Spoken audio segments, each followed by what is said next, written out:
그때 선언하는 게 굉장히 중요한 대목입니다. 도시를 기능으로 구분하는데 거주와 노동과 예호와 교통이 네 가지 조언으로 바꾸자고 합니다. 그전에는 기능이란 말이 우리의 삶에 없었습니다.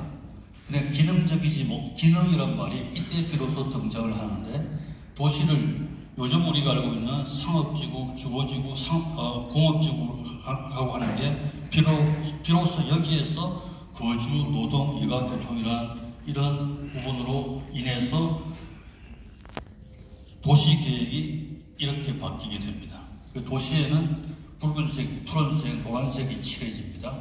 이것은 도시 지도가 예쁘라고 칠한 게 아니라 노란색이 칠해지면 주거지구, 빨간색이 칠해지면 상업지구 등등으로 해서 이 색이 칠해지는 순간 도시 전체 땅을 기능적으로 분할해서 땅이 색깔이 칠해지면서 용적률 건폐율이 달라지고 땅값이 달라지고 도시 도로도 고속도로부터 간선도로, 분산도로, 직접도로 등등 해서 도로를 위계화시키고 체계화시켜서 이게 새로운 도시로 나누는 게 바로 스페인 독감 때문에 이 연유라고 이야기를 합니다. 이렇게 우리의 삶이 100년 전부터 기능적으로 이렇게 구분되기 시작했습니다. 그러면서 이런 아파트 단지라고 하는 집단 거주지가 나타나기 시작하고 여기에서 많은 도시 사회학자들이 의문을 표했습니다. 이렇게 사는 것이 과연 옳으냐 하는 겁니다. 1955년에 푸르트 이고라고 하는 이름을 가지고 있는 삼선시대의 주거단지가 미국 센트루이스에서 세워졌습니다. 여기에서 철저히 기능별로 세운 주거단지입니다.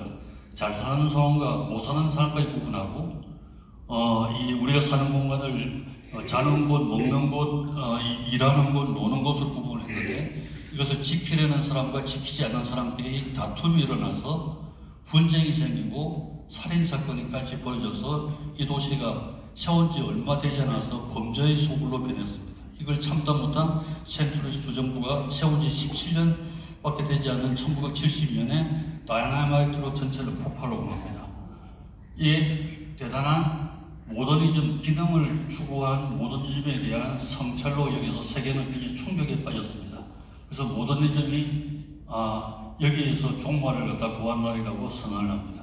그렇지만 이미 이런 유의 기능화, 집단화의 맛을 본 도시학자, 건축가들이 이런 유의 도시 풍경을 계속 그리기 시작했습니다.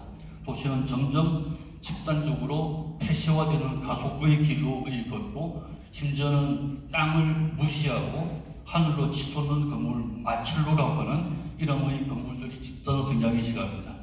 1927년에 건축가 출신의 영화 감독인 프리츠 랑이라는 사람이 메트로폴리스라고 하는 말로 이름의 영화를 하나 제작했습니다. 이 도시 발전의 암울한 미래를 예측한 영화입니다. 1927년이니까 지금부터 100년 전의 영화인데 이 영화에 등장하는 시인이 이런 류의 시인입니다. 100년 전에 이런 유의 도시 환경을 그리는데 그 당시에는 이런 환경이 없었지만 오늘날 우리는 여실히 이것과 유사한 환경을 보고 있습니다. 도시의 암울한 미래를 그렸던 영화입니다. 그뿐만 아닙니다. 1982년에 리들리 스코트라고 하는 감독이 브레이드 런너라고 하는 영화를 갖다 만들어서 도시가 자연의 파괴로 인한 산성화된 비를 맞으면서 폐해가 되는 모습을 그렸댔습니다. 이게 과연 가능할까 하는 거였지만 이미 우리는 이런 기후 환경의 위기에 우리 심각한 위기를 맞고 있던 도중에 이런 유의 코로나를 우리가 맞았던 것입니다.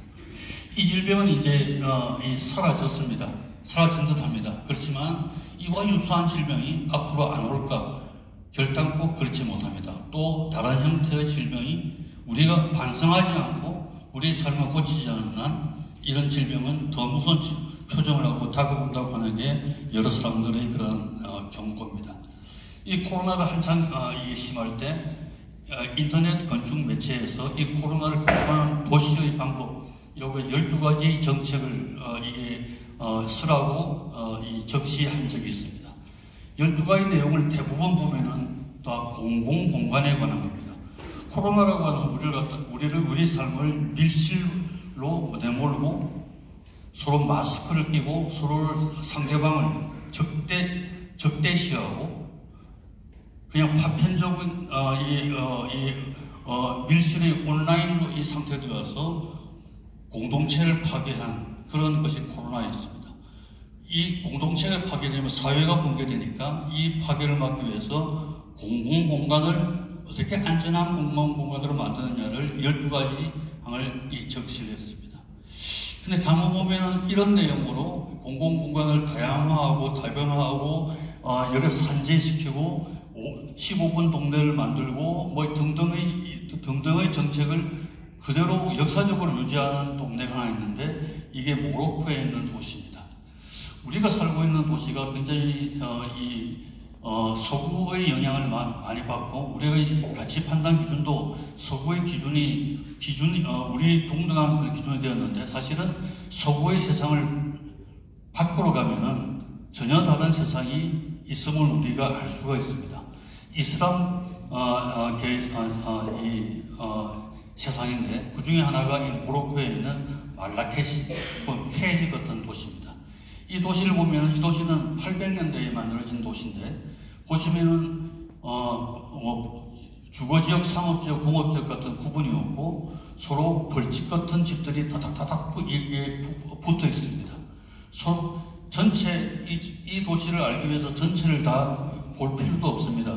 왜냐하면은 한 부분이 여기 한 부분이 작은 도시입니다. 보면은 열채 정도의 이게 유니트가 하나의 작은 유니트를 만들고 있는 것을 알 수가 있습니다.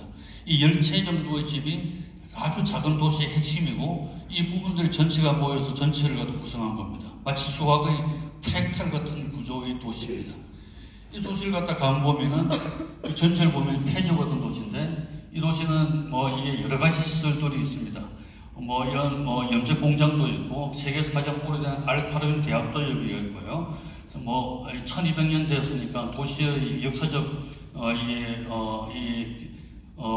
숨결이 곳곳에 남아 있죠.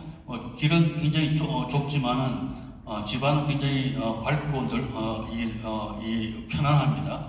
그리고 길들이 대로, 중로, 소로 같은 구분이 없으니까 길들이 가다가 좁다가 넓다가 이렇게 되는데 조금 넓어지면 이런 시장이 되고요. 이것이 이어지면 쇼핑몰이 되고 이런 류의 이 도시 구조를 가지고 있는 도시입니다. 근데 가만 보면은 조그만 그런 어떤 마당이 같은 것들을 중심으로 해서 10채, 20채 정도의 집이 모여 있는데 이 마당이 바로 이게 최소한의 공동생활을 영위할 수 있는 공유시설, 우물 하나, 빵집 하나를 구성으로 해서 최소의 도시 조정이 있다고 하는 겁니다.